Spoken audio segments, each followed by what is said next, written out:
श्री सूर्याय नमः। प्रिय श्रोताओं, आप सबका फिर से स्वागत है हमारे चैनल में। आज रविवार है और रविवार का दिन सूर्यदेव को समर्पित माना गया है। ज्योतिष शास्त्र के अनुसार सूर्यदेव को 9 ग्रहों में राजा माना गया है। कहते हैं कि सूर्यदेव की साधना आराधना करने से कुंडली के सभी दोष दूर हो जाते हैं। कुंडली में अगर सूर्य मजबूत अवस्था में हो तो समाज में व्यक्ति को खूब यश मान सम्मान मिलता है, सुख समृद्धि की वृद्धि होती है और निरोगी काया भी प्राप्त होती है। इसीलिए सूर्य देव की पूजा के साथ साथ रविवार के दिन इस कथा को सभी को जरूर सुनना चाहिए। प्राचीन कथा के अनुसार एक बार एक नगर में एक वृद्धा रहा करती थी। वह रविवार को नियम से घर आंगन को गोबर से लीप कर फिर भोजन तैयार करती और फिर सूर्य देव को भोग लगाने के बाद ही खुद भोजन किया करती थी। ऐसा व्रत करने से उनका घर धन धान्य से भरा रहता था। हरि की कृपा से घर में किसी प्रकार का कोई भी दुख नहीं होता था। घर में सब कुछ आनंद मंगल था।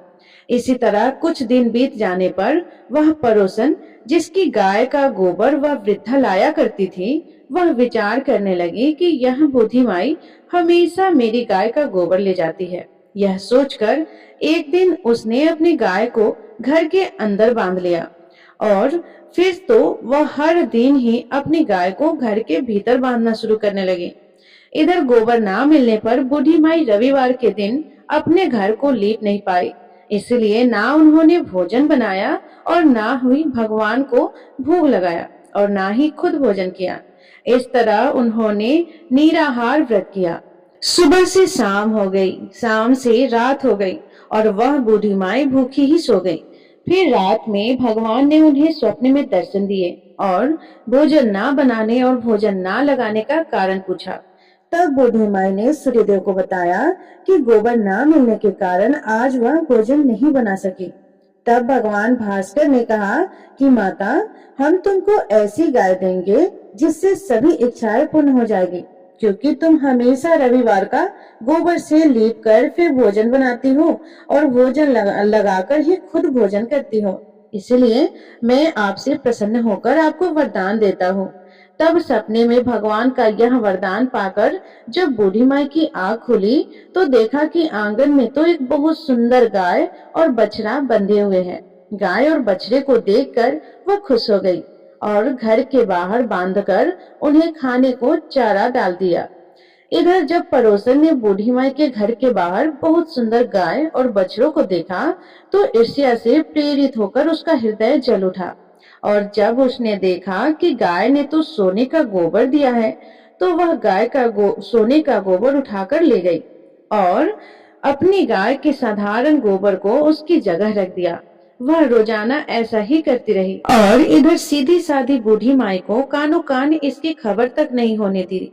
एक दिन सर्वव्यापी ईश्वर ने सोचा कि चालाक पड़ोसन की वजह से वृद्धा ठगी जा रही है। तब एक शाम उन्होंने अपनी माया से बड़े जोर से आंधी ला दी। आंधी के डर से वृद्धा ने अपनी गाय को घर के भीतर बांध दिया। जब गाय ने गोबर दिया तो वह हैरान रह गई। फिर तो वह रोजाना अपनी गाय को घर के भीतर ही बांधने लगी। उधर पड़ोसन ने देखा कि गौ घर के अंदर बांधने लगी है और वह सोने का गोबर उठाने में कामयाब नहीं हो पा रही है, तो कुछ उपाय ना देखकर एक दिन पड़ोसन ने राजा के महल में जाकर सारी बात बता दी।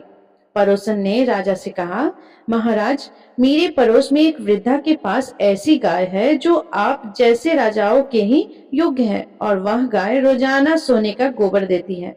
आप सोने से प्रजा का पालन कीजिए। वृद्धा भला उस सोने का क्या करेगी? राजा ने यह बात सुनी तो सुनकर अपने दूतों को वृद्धा के घर जाकर गाय लाने की आज्ञा दी। वृद्धा सुबह सुबह ईश्वर को भोग लगाकर भोजन ग्रहण करने ही जा रही थी, तभी राजा के सेवक गाय खोलकर ले गए। यह देखकर वो बहुत रोई चिल्लाई, लेकिन कर्मचारियों ने एक ना सुनी। उस दिन फिर वृद्धा गाय के वियोग में भोजन न कर पाई और रात भर रो रो कर भगवान से गाय को पुनः पाने की प्रार्थना करती रही। वहीं दूसरी ओर राजा गाय को देखकर बहुत प्रसन्न हुआ और सुबह जैसे ही वह उठा तो सारा महल गोबर से भरा दिखाई दिया। राजा यह देखकर घबरा गया। भगवान ने रात में राजा को स्वप्न में कहा, हे राजा, गाय वृद्धा को लौटा देने में ही तुम्हारी भलाई है। रविवार के व्रत से प्रसन्न होकर मैंने उस वृद्धा को यह गाय दी थी। सुबह होते ही राजा ने वृद्धा को बुलाकर बहुत सारा धन देकर सम्मान सहित गाय और बछड़ा को उसे वापस कर दिया। इसके साथ ही पड़ोसन को बुलाकर उचित दंड भी दिया। ऐसा करने से राजा के महल की गंदगी दूर हो गई और उस दिन राजा ने नगर वासियों को आदेश दिया कि अपनी समस्त कामनाओं की पूर्ति के लिए वे सभी रविवार का व्रत रखा करें। और जब प्रजा ने रविवार व्रत का पालन करके कथा का श्रवण किया तो उन सभी के घर में सुख, समृद्धि, धन के भंडार भर गए। ऐसी है रविवार व्रत की महिमा। तो सभी प्रेम से बोलिए सूर्य नारायण भगवान की जय। तो प्रिय श्रोताओं, ये कथा आपको कैसी लगी कमेंट बॉक्स में जरूर बताइएगा। और यदि आप हमारे चैनल पे नए हैं तो चैनल को सब्सक्राइब करके बेल आइकन बटन को प्रेस जरूर कर लीजिएगा। धन्यवाद। राधे राधे। जय श्री कृष्णा।